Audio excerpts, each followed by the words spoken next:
សួស្តីជំរាបសួរបងប្អូនជាទីគោរពនិងជាទីស្រឡាញ់រាប់អានទាំងអស់គ្នាផងដែរបាទសុខសប្បាយជាទេបងប្អូនបាទជាទូទៅបងប្អូននឹងធ្វើការឆ្លើយចម្លើយថាសុខសប្បាយធម្មតាទេបាទมันមានបញ្ហាអីទេបាទអញ្ចឹងថ្ងៃនេះខ្ញុំមិនមែនជាតារា model ទេហើយក៏មិនមែនជាតារាបង្ហាញម៉ូដនោះដែរតែថ្ងៃនេះខ្ញុំកំពុងតែបង្ហាញថាតើយើងត្រូវធ្វើបែបណាដើម្បីទទួលបាននៅសុខភាពល្អផ្ដល់មកនៅទ្រព្យសម្បត្តិដ៏គង់វង្សដែលធំបំផុតនោះគឺការថែទាំសុខភាពឲ្យចំគោលដៅបាទការថែទាំសុខភាពឲ្យចំគោលដៅនឹងគឺកើតឡើងពីទម្លាប់និងវិន័យក្នុងការរស់នៅរបស់បងប្អូនទាំងអស់គ្នាដែលកើតឡើងអំពីការទទួលទានអាហារការហាត់ប្រាណហើយនិងការគេងឲ្យបានគ្រប់គ្រាន់និងការញ៉ាំប្រភេទអាហារវីតាមីនឲ្យបានគ្រប់គ្រាន់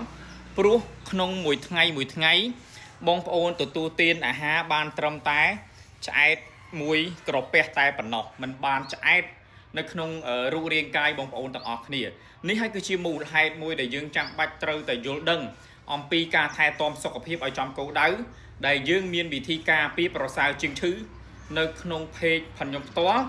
ឬក៏តាមបណ្ដាញសង្គមប្រព័ន្ធ Digital Clinic App ដែលហៅកាត់ WO និង WO ដែលកើតឡើងអំពី business model មួយដែលសាងទ្រព្យសម្បត្តិលើវិស័យឧស្សាហកម្មផ្នែកសុខភាពផងដែរបាទខ្ញុំឧទាហរណ៍ងាយៗសម្រាប់បងប្អូនជាច្រើនកំពុងតែមានបញ្ហាសុខភាពឬក៏កំពុងតែកើតឡើងមិនមែនជាជំងឺឆ្លងនិងជំងឺមិនឆ្លងកំពុងតែរីករាលដាលខ្លាំងមែនទែននៅក្នុងបណ្ដាប្រទេសកម្ពុជានិងទូទាំងពិភពលោករឿងទាំងអស់នោះគឺជារឿងដែលយើងពិបាកក្នុងការគ្រប់គ្រងហើយអ្វីដែលយើងអាចគ្រប់គ្រងបានយើងត្រូវតែស្វះស្វែងរកព័ត៌មានឲ្យបានត្រឹមត្រូវពីប្រភពដែលបានត្រឹមត្រូវឲ្យបានច្បាស់លាស់ដែលទទួលស្គាល់លំដាប់អន្តរជាតិ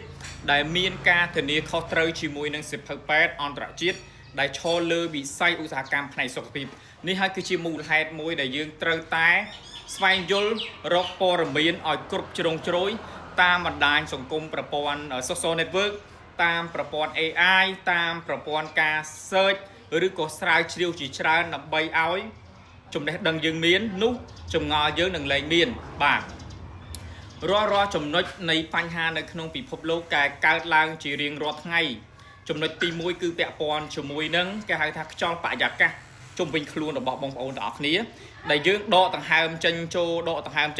ថ្ងៃនេះយើងមិនទាន់មានវិធីសាស្ត្រក្នុងការទប់ស្កាត់អុកស៊ីហ្សែនឬក៏ឧស្ម័នកាបូនិកនោះទេថាតើយើងមានវិធីបែបណាដើម្បីទប់ស្កាត់អំពីខ្យល់ដំណក់ដង្ហើមក្នុងការដកបាទនេះរឿងមួយដែលសំខាន់រឿងទី2គឺពាក់ព័ន្ធជាមួយនឹងបញ្ហាជំងឺថប់បារម្ភជំងឺ stress កំពុងតែកើនឡើងជាលំដាប់ជារៀងរាល់ថ្ងៃมันមានវិធីក្នុងការជួយទប់ស្កាត់ឲ្យបញ្ជិះផុតពីបញ្ហាជំងឺថប់បារម្ភឬក៏ជំងឺ stress នោះទេបាទចំណុចទី3គឺពាក់ព័ន្ធជាមួយនឹងហិរញ្ញវត្ថុអញ្ចឹងបងប្អូនប្រជាពលរដ្ឋយើងជាច្រើនកំពុងតែមានបញ្ហាពាក់ព័ន្ធជាមួយនឹងសេដ្ឋកិច្ចការរស់នៅការហូបចុកបង់ថ្លៃទឹកបង់ថ្លៃភ្លើងនេះហើយគឺជាមូលហេតុមួយដែលមានវិបត្តិទៅលើផ្នែកសុខភាពឬក៏ផ្នែកសុខភាពសេដ្ឋកិច្ចហៅប៉ៅប្រាក់ផងយើងចំណុចមួយទៀតគឺជាប្រភេទអាហារ fast food ដែលបងប្អូនងាយក្នុងការទទួលទានអាហារនៅពេលដែលបងប្អូនរវល់ក្នុងការធ្វើការបងប្អូនមិនមានពេលទំនេរក្នុងការធ្វើម្ហូបឬក៏ទទួលទានឲ្យបានចំគោលដៅនោះទេបងប្អូនតែងតែធ្វើការ order ម្ហូបតាមបណ្ដាញប្រព័ន្ធ network ផ្សេងដូចជាមាន app អាហារផ្សេងអញ្ចឹងអាហារទាំងអស់នោះយើងមិនអាចកំណត់ថាវាមានគុណភាពល្អមានវីតាមីនគ្រប់គ្រាន់មានប្រូតេអ៊ីនគ្រប់គ្រាន់មានកាបូអ៊ីដ្រាតតិចតួចនោះទេបាទចំណុចចុងក្រោយគឺជាចំណុចសំខាន់សម្រាប់បងប្អូនទាំងគ្នាដែលនរ